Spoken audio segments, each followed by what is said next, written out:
সব শেষে রাসূলুল্লাহ সাল্লাল্লাহু আলাইহি ওয়াসাল্লাম বলেন ওয়ালি দীনহা, দিনদারিত্ব লক্ষ্য রাখবে। ফাজফার বিদাতিদ দ্বীন তারিবাত ইয়াদাক, এই চারটার ভিতরে কোনো কিছু থাক আর না থাক, তার ধন সম্পদ থাক আর না থাক, তার বংশমর্যাদা থাক আর না থাক, তার এরকম ভাবে সৌন্দর্য থাক আর না থাক, দিনদারিত্ব অবশ্যই থাকতে হবে।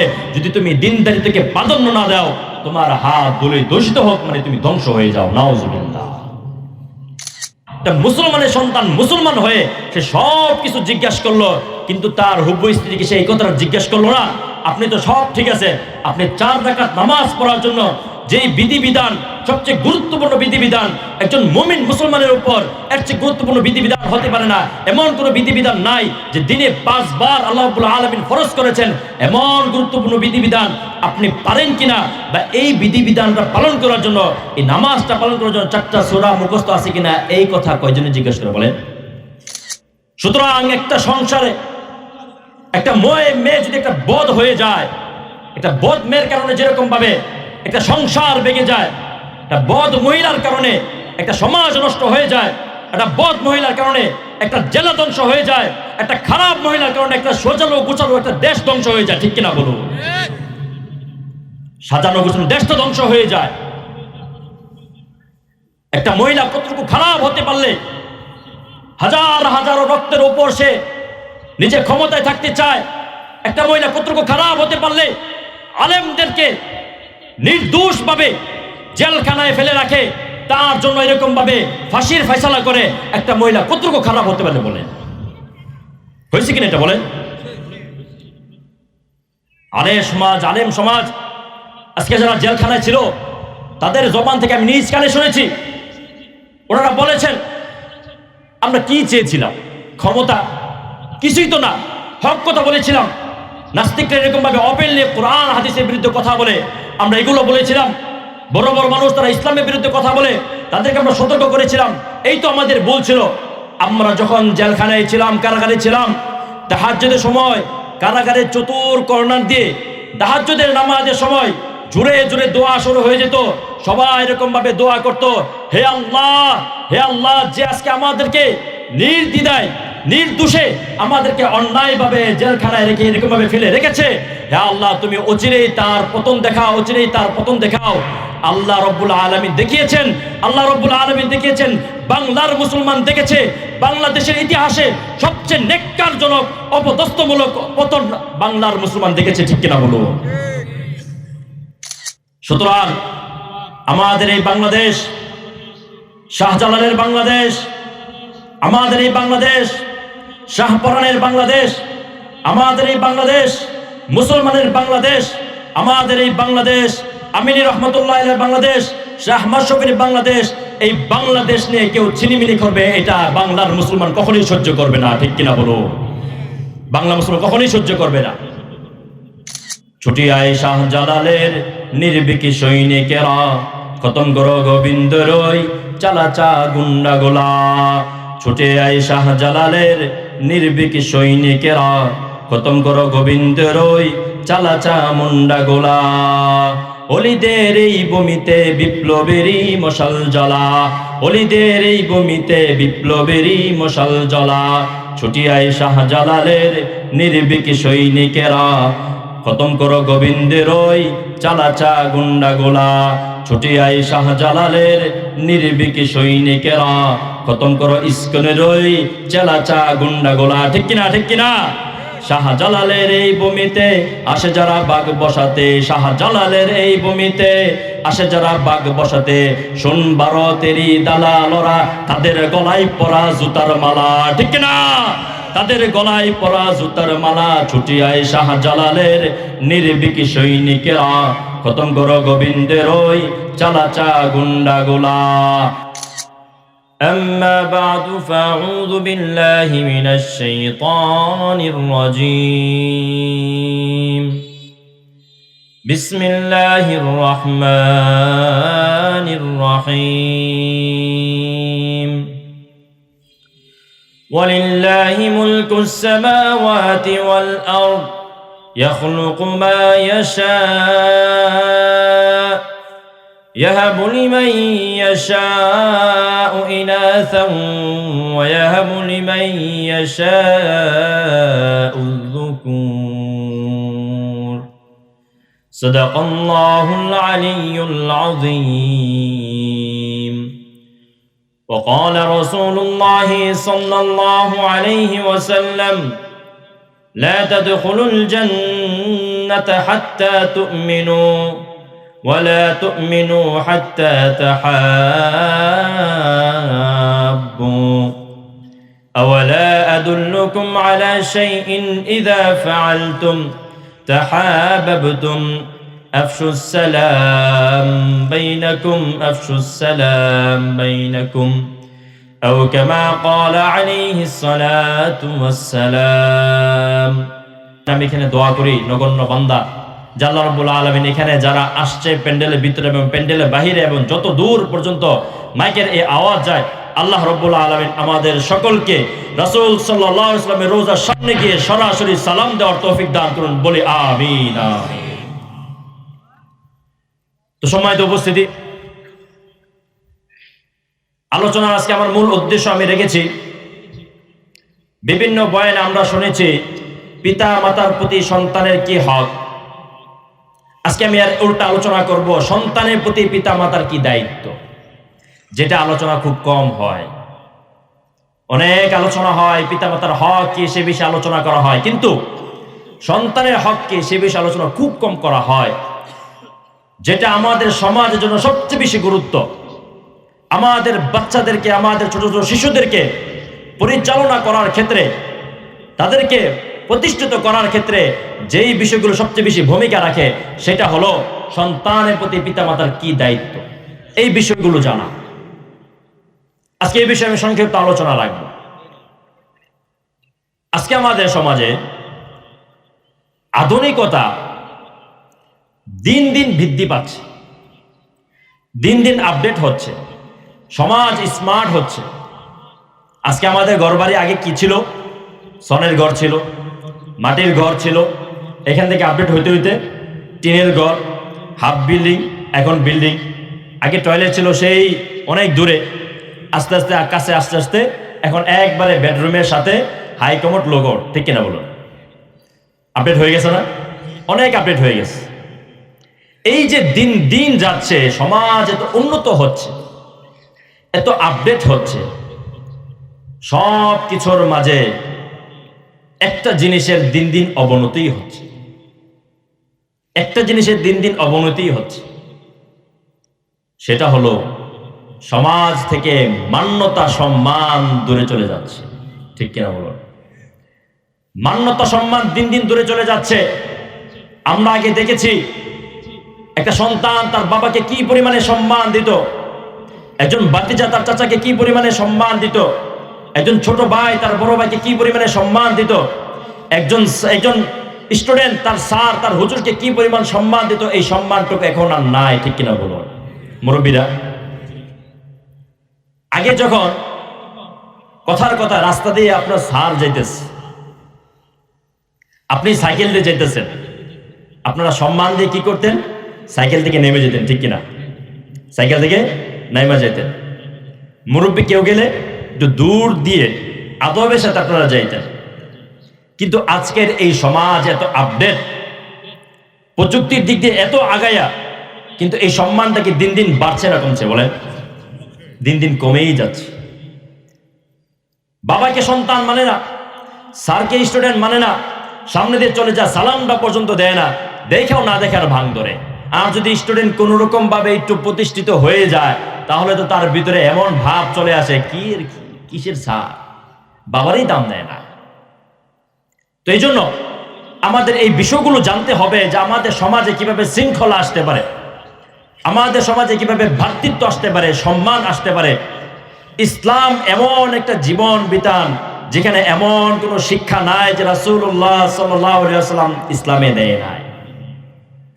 একটা সন্তানকে কিভাবে পরিচালনা করতে হবে, একটা স্টুডেন্টকে কিভাবে পরিচালনা করতে হবে, একটা সমাজকে কিভাবে পরিচালনা করতে হবে, একটা জেলা কিভাবে পরিচালনা করতে হবে, একটা দেশকে কিভাবে পরিচালনা করতে হবে, সব কিছু রাসূলুল্লাহ সাল্লাল্লাহু আলাইহি ওয়াসাল্লাম জীবনে নিজে পরিচালনা করিয়েছেন এবং ওই অনুযায়ী সাহাবীদেরকে শিক্ষা দিয়েছেন। আমরাও ওদের কাছে শিক্ষা নিয়েছি, কিন্তু এই অনুযায়ী আমরা কাজ করি না। সুতরাং প্রথমে আলোচনা করি সন্তানের প্রতি পিতামাতার দায়িত্ব কয়টি? সন্তানের প্রতি পিতামাতার দায়িত্ব হলো 12টি। এর মাঝে সন্তান জন্ম হওয়ার আগে আরো 2টা দায়িত্ব আছে। সন্তান জন্ম হওয়ার আগে দায়িত্ব কি? এটা সন্তান তার বাবার কাছে কি চায়, কিরকম সন্তান তার বাবার কাছে কিরকম একটা মা চায়, রাসূলুল্লাহ সাল্লাল্লাহু আলাইহি ওয়াসাল্লাম কি বলেন? প্রথমত আসি কোরআনের আয়াত, লিল্লাহি মুলকুস সামাওয়াতি ওয়াল আরদি ইয়াহাবু লিমান ইয়াশাউ ইনাসা ওয়া ইয়াহাবু লিমান ইয়াশাউ যুকুর। লিল্লাহি মুলকুস সামাওয়াতি ওয়াল আরদি ইয়াখলুকু মা ইয়াশাউ ইয়াহাবু লিমান ইয়াশাউ ইনাসা ওয়া ইয়াহাবু লিমান ইয়াশাউ যুকুর। আল্লাহ রাব্বুল আলামিন কোরআনে কারীমে বলেন, এই আসমান এবং জমিন যা কিছু দেখা যায় আর না দেখা যায় সব কিছুর একক মালিক এক আমি আল্লাহ রাব্বুল আলামিন। আমি যাকে চাই তাকে ছেলে সন্তান দান করি, যাকে চাই আমি তাকে মেয়ে সন্তান দান করি। কিন্তু আজকে আমাদের সমাজে এমন কিছু শাশুড়ি রয়েছেন, এমন কিছু এরকম ভাবে মেয়ের শাশুড়ি রয়েছেন যারা তাদের বউ এরকম ভাবে ছেলের বউকে বলে, মা তোর যদি এবার 3য়টাও মেয়ে সন্তান হয় তুই আর এই বাড়ি আসিস না, বলে কিনা? তাহলে বুঝতে হবে এই শাশুড়ির ঈমান পূর্ণাঙ্গ নাই। ছেলে সন্তান দেওয়া মেয়ে সন্তান দেওয়ার কার ক্ষমতা? কার ক্ষমতা?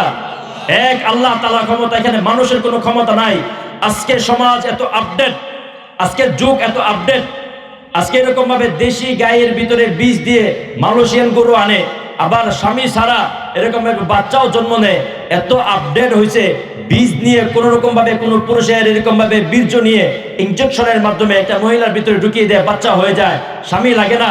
এরকম ভাবে এত আপডেট হয়েছে, কিন্তু আজ পর্যন্ত কিয়ামত পর্যন্ত এতটুকু আপডেট হয় নাই যে বীর্য থেকে কোন মুনিটা এরকম ভাবে ছেলে আর কোনটা পুরুষ এটা আলাদা করে এরকম ভাবে তার ভিতরে দেবে, এত ক্ষমতা আজ পর্যন্ত হয় নাই, কিয়ামত পর্যন্ত হবে না।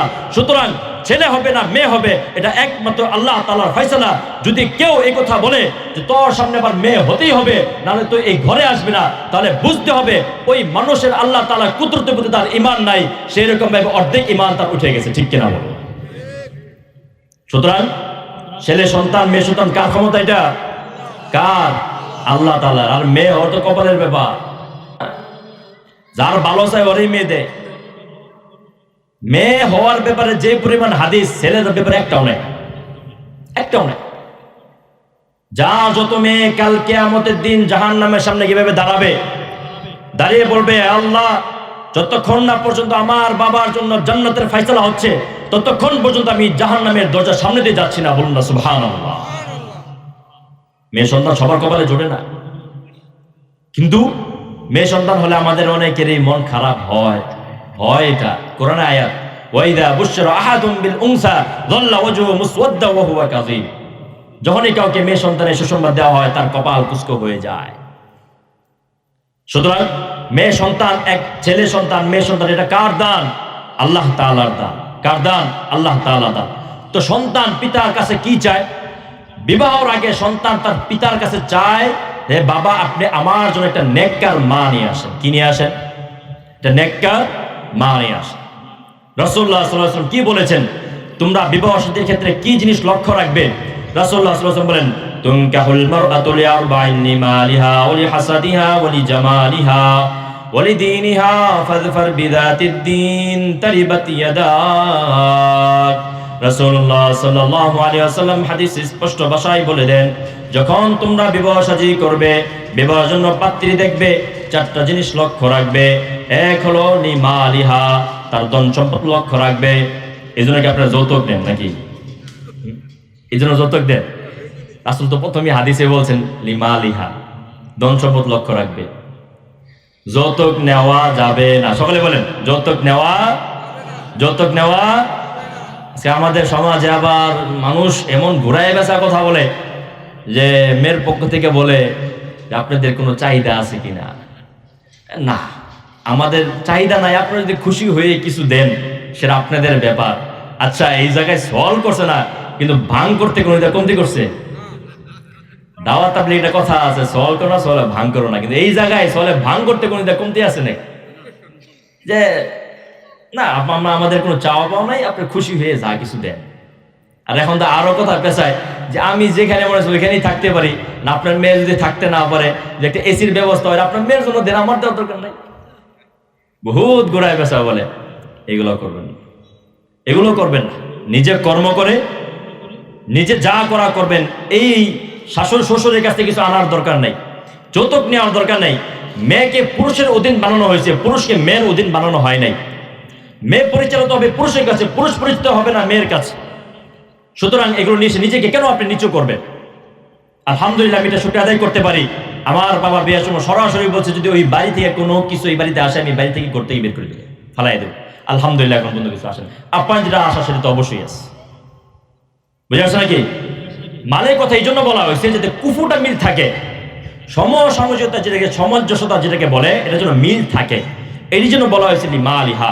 এরপর রাসূল সাল্লাল্লাহু আলাইহি ওয়াসাল্লাম বলেন ওয়ালি হাসাদিহা, তার বংশ মর্যাদা তুমি লক্ষ্য রাখো। ওয়ালি জামালিহা, তৃতীয়তে লক্ষ্য রাখবে তার সৌন্দর্য।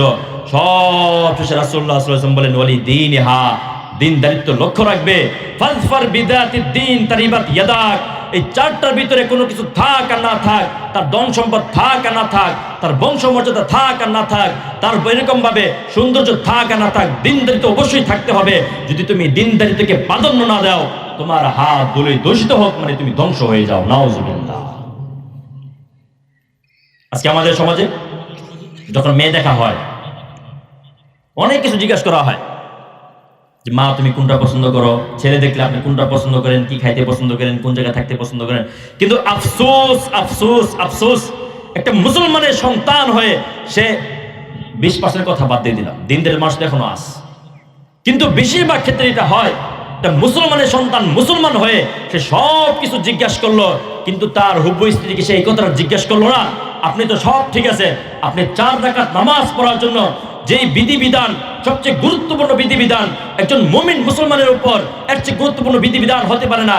এমন কোনো বিধিবিধান নাই যে দিনে 5 বার আল্লাহ রাব্বুল আলামিন ফরজ করেছেন, এমন গুরুত্বপূর্ণ বিধিবিধান আপনি পারেন কিনা, বা এই বিধিবিধানটা পালন করার জন্য, এই নামাজটা পালন করার জন্য 4টা সূরা মুখস্থ আছে কিনা, এই কথা কয়জনে জিজ্ঞাসা করে বলেন? কয়জনে জিজ্ঞাসা?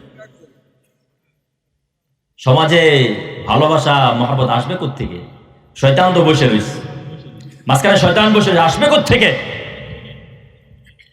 রাসূল বলেছেন এক কথা, আমরা করি আরেক কথা। যদি সংসারে রমণী যদি নেককার না হয়, ভালো না হয়, আমরা অনেক দেখেছি একটা সমাজ, একটা সংসার ভালোবাসাপূর্ণ একটা সংসার, বায়ে বায়ে মিল মোহাব্বত, বায়ে বোনে মিল মোহাব্বত, বাবা ছেলের সাথে গভীর মোহাব্বত, পুরো সংসারের মাঝে ভালোবাসায় মোহাব্বতে ভরা, কারোর সাথে কোনো দ্বন্দ্ব নাই। কিন্তু একটা বদ মহিলার কারণে পুরো সংসারে আগুন লেগে যায়, এমন হয় কিনা বলুন? হয় কিনা?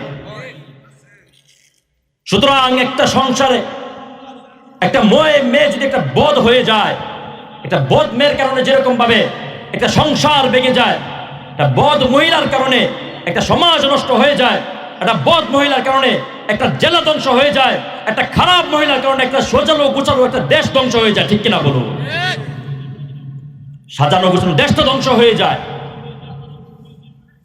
একটা মহিলা কতটুকু খারাপ হতে পারলে হাজার হাজারো রক্তের উপর সে নিজে ক্ষমতায় থাকতে চায়, একটা মহিলা কতটুকু খারাপ হতে পারলে আলেমদেরকে নির্দোষ ভাবে জেলখানায় ফেলে রাখে, তার জন্য এরকম ভাবে ফাঁসির ফয়সালা করে, একটা মহিলা কতটুকু খারাপ হতে পারে বলেন? হয়েছে কিনা এটা বলেন?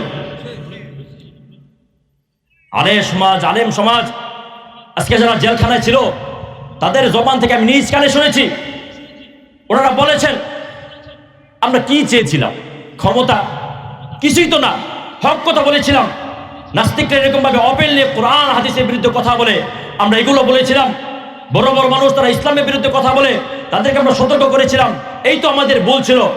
আমরা যখন জেলখানায় ছিলাম, কারাগারে ছিলাম, তাহাজ্জুদের সময় কারাগারের চতুর কর্নার দিয়ে তাহাজ্জুদের নামাজের সময় জুড়ে জুড়ে দোয়া শুরু হয়ে যেত।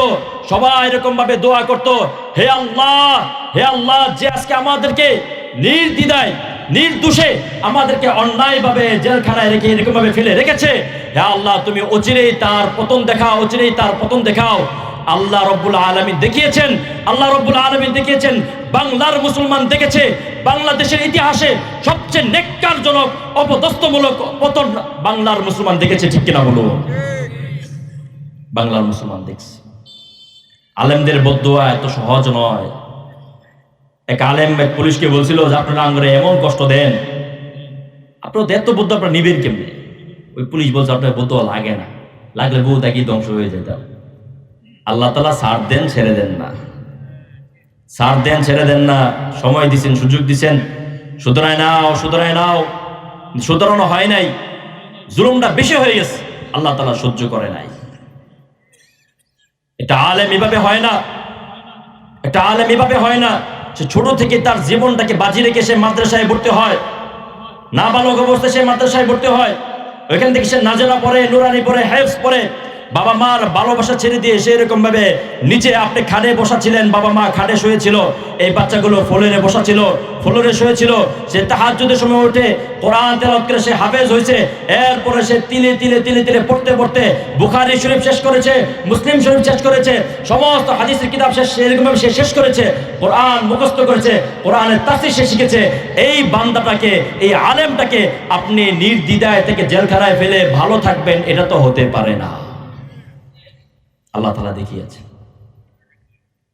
সুতরাং আমাদের এই বাংলাদেশ, শাহজালালের বাংলাদেশ, আমাদের এই বাংলাদেশ, শাহপরানের বাংলাদেশ, আমাদের এই বাংলাদেশ, মুসলমানের বাংলাদেশ, আমাদের এই বাংলাদেশ, আমিনী রহমতুল্লাহ আলাইহির বাংলাদেশ, শাহ আহমদ শফীর বাংলাদেশ, এই বাংলাদেশ নিয়ে কেউ ছিনিমিনি করবে, এটা বাংলার মুসলমান কখনোই সহ্য করবে না। ঠিক কিনা বলো? বাংলা মুসলমান কখনোই সহ্য করবে না। বহু সঙ্গীত আপনারা শুনেছেন, বহু সঙ্গীতে শুনেছেন, এটা শাহজালালের ভূমি। ছুটি আয় শাহজালালের নির্বিকি সৈনিকেরা, খতম করো গোবিন্দ রই চালাচা গুন্ডা গোলা। ছুটে আয় শাহজালালের নির্বিকি সৈনিকেরা, খতম করো গোবিন্দ রই চালাচা মুন্ডা গোলা। অলিদের এই ভূমিতে বিপ্লবেরই মশাল জ্বলা, অলিদের এই ভূমিতে বিপ্লবেরই মশাল জ্বলা। ছুটিয়ায় শাহজালালের নির্বিকি সৈনিকেরা, খতম করো গোবিন্দের ওই চালাচা গুন্ডা গোলা। ছুটিয়ায় শাহজালালের নির্বিকি সৈনিকেরা, খতম করো ইস্কনের ওই চালাচা গুন্ডা গোলা। ঠিক কিনা? ঠিক কিনা? শাহজালালের এই ভূমিতে আসে যারা বাগ বসাতে, শাহজালালের এই ভূমিতে আসে যারা বাগ বসাতে, শোন ভারতেরই দালালরা তাদের গলায় পরা জুতার মালা। ঠিক না? তাদের গলায় পরা জুতার মালা। ছুটি আয় শাহজালালের নির্বিকি সৈনিকেরা, খতম করো গোবিন্দের ওই চালাচা গুন্ডা গোলা। ইনশাআল্লাহ বাংলাদেশের এই জমির 1 ইঞ্চিও অন্য কোন ধর্মের মানুষ গ্রহণ করতে পারবে না।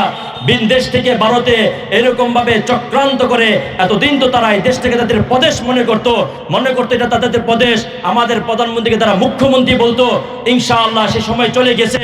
বর্ডারে আমরা দেখেছি অনেক বিডিআরকে তারা হত্যা করেছে, অনেক মুসলমানকে তারা হত্যা করে ঝুলিয়ে রেখেছে। দিন চলে গিয়েছে। আমরা কিছুদিন আগেও দেখেছি বর্ডারে একটা সহিংসতা হয়েছিল, বাংলার মুসলমান সহ বিডিআর সহ এটাকে প্রটোকল দিয়েছে। ইনশাআল্লাহ আমরা এটাই বলতে চাই, আমাদের বাংলাদেশের মুসলমানের জান থাকতে, রক্ত থাকতে, প্রাণ থাকতে বাংলাদেশে 1 ইঞ্চি জমি ইনশাআল্লাহ আমরা কাউকে দিব না। ঠিক কিনা বলো? কথার কথা বহু জায়গায় চলে গেছে, আমি আমার ভূমিকায় চলে আসি। তো যেটা বলতেছিলাম, যদি একজন মহিলা বধ হয়ে যায় তাহলে সংসার ধ্বংস হয়ে যায়। এই জন্য কি করতে হবে? একজন নেককার স্ত্রী আনতে হবে, নেককার স্ত্রী আনতে হবে। দ্বিতীয় নাম্বার, যখন স্বামী স্ত্রী নেক সন্তানের জন্য পবিত্র মিলনে যাবে, যাওয়ার আগে সে দোয়া করে নিবে। রাসূলুল্লাহ সাল্লাল্লাহু আলাইহি ওয়াসাল্লাম দোয়া শিখিয়ে দিয়েছেন, বিসমিল্লাহি আল্লাহুম্মা জান্নিবনাশ শাইতান ওয়া জান্নিবিশ শাইতানা মিম্মা রাযাকাতানা। দোয়াটা না বলে তো বিসমিল্লাহ পড়া পারেন নাকি? তো বিসমিল্লাহ না পারি না, বিসমিল্লাহটা পড়ে নেবেন। আল্লাহুম্মা জান্নিবনাশ শাইতান অর্থ কি? হে আল্লাহ, আপনি আমাদেরকে শয়তান থেকে রক্ষা করুন, ওয়াজান্নিবিশ শাইতানা মিম্মা রাযাকাতানা, আপনি আমাদের এই পবিত্র মিলনের মাধ্যমে যে সন্তান দান করবেন ওই সন্তানকেও আপনি শয়তানের ওয়াসওয়াসা থেকে দূরে রাখুন। এই দোয়ার অর্থ এটা। যদি আরবি না পারেন বাংলাটা পড়ে নেবেন, বাংলাটা পড়ে নেবেন। গেল বাচ্চা হওয়ার আগে দুইটা গেল, এখন বাচ্চা হয়েছে। বাচ্চা হওয়ার পর সর্বপ্রথম আমাদের কাজ হলো, সর্বপ্রথম আমাদের কর্তব্য হলো, দায়িত্ব হলো, শিশু জন্ম হওয়ার পর শিশুর ডান কানে গিয়ে আজানের মতো, নামাজের আজানের মতো আজান দেওয়া। কথাগুলো গুরুত্বপূর্ণ, মনোযোগ সহকারে শুনি। উঠা বসা করলে বক্তা যিনি কথা বলেন ওনার কথার বিঘ্নতা ঘটে, একটু কষ্ট করে বসে পড়ে। আমার আসলে এরকম ছোট্ট নাই, আমি কিছু পুরা হাদিস থেকে আলোচনা করতেছি, আশা করি ফায়দা হবে। বিশেষ করে যারা ফিউচার যুবক, সংসার সামনে যাবেন, আপনার ধরনের কাজে আসবে, যাদের সংসার হয়ে গেছে তাদেরও কাজে আসবে। তো আমরা আমাদের যখন বাচ্চা হবে, আমাদের প্রথম কাজ হলো তার ডান কানে গিয়ে নামাজের আজানের মতো আজান দেওয়া। আর এটার জন্য নামাজের আজানের মতো আজান দেওয়া, এটার জন্য একজন ইমাম খুঁজতে হবে এমন কোনো শর্ত নাই, মুয়াজ্জিন খুঁজতে হবে এমন কোনো শর্ত নাই। আপনি যতটুকু পারেন, যদি আপনি নাই পারেন তাহলে দেখবেন আশপাশে আসে কিনা, যদি কেউ না থাকে আপনি নিজেই আজান দিবেন, আপনি নিজেই আজান দিবেন। এটা অন্যতম একটা সুন্নাত। লয়ত রাসূলুল্লাহ সাল্লাল্লাহু আলাইহি ওয়াসাল্লাম আযযানা ফি উযুনি হাসান ইবনে আলী রাদিয়াল্লাহু তাআলা আনহু হিনা ওয়ালাদাত ফাতিমা রাদিয়াল্লাহু তাআলা আনহা, যিনি হাদিস বর্ণনা করেছেন, বলছেন আমি দেখেছি রাসূলুল্লাহ সাল্লাল্লাহু আলাইহি ওয়াসাল্লাম ওনার নাতি হাসান রাদিয়াল্লাহু তাআলা আনহু যখন জন্ম হয়েছেন, উনি নিজে হাসান রাদিয়াল্লাহু তাআলার ডান কানে গিয়ে নামাজের আজানের মতো আজান দিয়েছেন। সুতরাং এই কাজটা আমরা করব, কেউ যেন না ভুলে যায়। সংক্ষেপ করে দিয়ে, অনেক দীর্ঘ আলোচনার সময় নাকি শেষ। দ্বিতীয় আমাদের কাজ হলো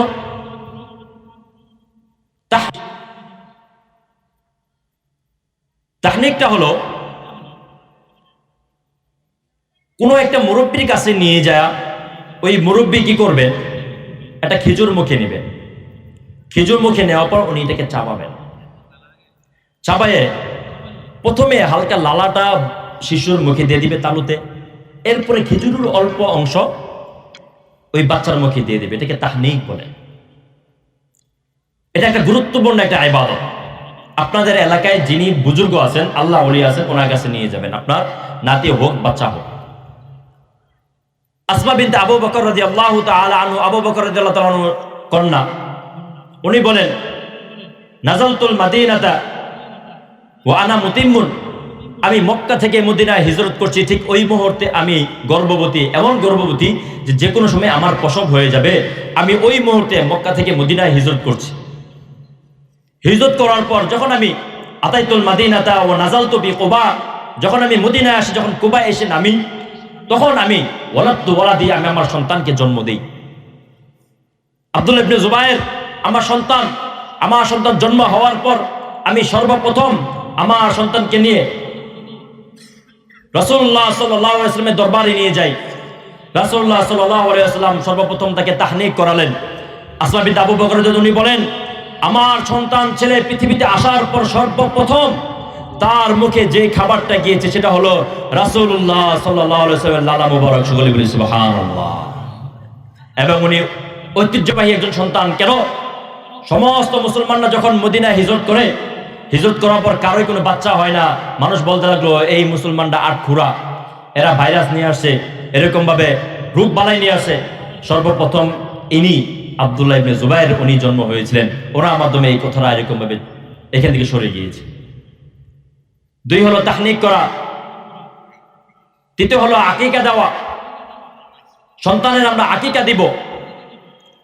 আজকে আমাদের সমাজে আফসোসের সাথে বলতে হয়, আকিকার মতো এত গুরুত্বপূর্ণ একটা বিধিবিধান, যে আকিকার মাধ্যমে সন্তান ভালো থাকে, শয়তানের ওয়াসওয়াসা থেকে দূরে থাকে, সন্তানের উপর আল্লাহ তাআলার রহমত থাকে। এই আকিকা শয়তানকে বালা মুসিবত থেকে হেফাজতে রাখে।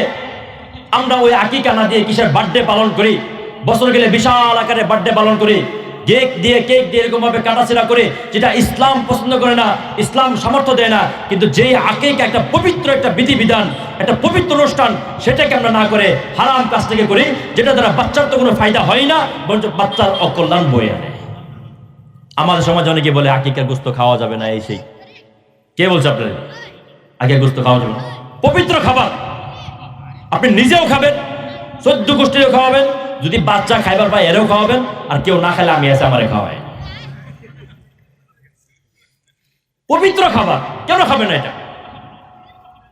আপনি বার্থডে মার্থডে না করে আকিকা করেন, সমাজে মানুষদেরকে দাওয়াত দেন, মানুষ আসুক খাক, তার জন্য দোয়া করে যাক, এটা তার জন্য ভবিষ্যতের জন্য ভালো হবে, তার জন্য মঙ্গল হবে, এটা করে। আমি হাদিসের দিকে যাচ্ছি না, যেহেতু আমার আলোচনা সংক্ষিপ্ত। পরে হলো নবজাতক শিশুকে আমরা যারা দেখতে যাব, আমাদের কাজ হলো তার জন্য দোয়া করা। কারণ রাসূলুল্লাহ সাল্লাল্লাহু আলাইহি ওয়াসাল্লাম ইউতা বিসবিয়ান ফায়াদউ লাহুম বিল বারাকা, রাসূলুল্লাহ সাল্লাল্লাহু আলাইহি ওয়াসাল্লামের কাছে যখন কোনো শিশু বাচ্চাকে নিয়ে আসা হতো, তার জন্য বরকতের দোয়া করা হতো, বরকতের দোয়া করা হতো। সুতরাং আমাদের একটা বদ অভ্যাস, গেলেই বাচ্চা একটা ছবি ওঠায়। এখন ওটি দিকে বাড়িয়ে দিয়েছে না বালকেরা, দেখা যাচ্ছে মুখটু কিরকম ভাবে পুচু পুচু হয়েছে, প্রথমে ছবিটা উঠাইয়া ফেসবুকে আপলোড, মামা হওয়ার সৌভাগ্য হয়েছে, বাবা হওয়ার সৌভাগ্য হয়েছে, একটা ছেলে সন্তান দান করছে, একটা মেয়ে সন্তান দান করছে। এটা কিছু হইল? আল আইনু হাক্কুন, রাসূলের হাদিস, মানুষের নজর, মানুষের বদ নজর, সেটা সত্য। আর এগুলো বাচ্চার ক্ষেত্রে বিষয় লাগে। আপনি সর্বোচ্চ স্টার দিতে, এরকম ভাবে স্ট্যাটাস দিতে পারেন যে আমি মামা হইলাম, কেন বাচ্চার ছবি দিতে হবে আপনার? এগুলো করেন এই জন্য তো পরে পাতাকারি হয়, একটা আট পাগলা হয়, এই গাঁদা হয়, আরো কত কিছু হয়। মানুষের বদ নজর খুব খারাপ জিনিস। যদি একবার কেউ বলে ফেলে যে মাই দেখতে খুব সুন্দর হয়েছে, মোটা সোটা হয়েছে, 4 কেজি 5 কেজি হয়ে গেছে, এই কামাটা কইছে তো কইছে, লাগছে বদনজর লাগছে। আমার কথা না, হাদিসের কথা। বদনজরের কারণে গাছের ফল নষ্ট হয়ে যায়। একটা গাছ দেখবেন 20 বছর হঠাৎ করে ফল সব পোকা ধরে গেছে, সব নষ্ট হয়ে গেছে, মানুষের বদনজর। এগুলো করবেন না, বাচ্চাদেরকে এগুলো থেকে দূরে রাখবেন, তাদের জন্য দোয়া করবেন, কল্যাণের দোয়া করবেন। বাচ্চাদেরকে সালাম শেখাবেন, নামাজ শেখাবেন, কোরআন শেখাবেন। আজকে কি যে হয়ে গেল সমাজ থেকে, ছোট বড়দেরকে সালাম দেনা, বড় ছোটদেরকে সালাম দেনা, বাচ্চা যখন ঘরে প্রবেশ করে বাবাকে সালাম দেনা, বাবা ও ছেলেকে এরকম ভাবে সালাম দেনা। লজ্জা, ছেলে আবার বাবাকে কিভাবে সালাম দেয়, ছেলে মাকে কিভাবে সালাম দেয়, কি এক লজ্জা। এই জন্যই তো নাই যত মারামারি, কাড়াকাড়ি, ভাই ভাই মিল নাই, ছেলে সন্তানের মিল নাই, কোন রকম ভ্রাতৃত্ব নাই। এইটাই তো ভ্রাতৃত্ব সৃষ্টি করার সর্বপ্রথম মাধ্যম হলো সালাম। সালামের সূচনা কোন জায়গা থেকে? আমাদের মনে হয় সালাম হয়তো আমাদের নবী সুন্নাত না। আল্লাহ রাব্বুল আলামিন যখন আসমান জমিন সৃষ্টি করলেন, সৃষ্টি করার পর আদম আলাইহিস সালামকে সৃষ্টি করার পর আদমকে বলে না, হে আদম তুমি নামাজ পড়ো, বলে না হে আদম তুমি শুকরিয়া আদায় করো, বলে না হে আদম উযকুর তুমি জিকির করো, তুমি আমার সিজদা করো, বলে নাই। আদমকে আল্লাহ রাব্বুল আলামিন সর্বপ্রথম যে বিধিবিধান দিয়েছেন সেটা ছিল ইয়া আদম ইযহাব ফাসাল্লিম আলা উলাইকা নাফারিন মিনাল মালায়েকাতি জুলুস, তোমার সামনে যে সমস্ত ফেরেশতারা আছে তাদেরকে তুমি সালাম দাও, বলেন সুবহানাল্লাহ। আদমের প্রথম ইবাদত, প্রথম সুন্নাত ছিল সালাম। সালামে এত গুরুত্ব,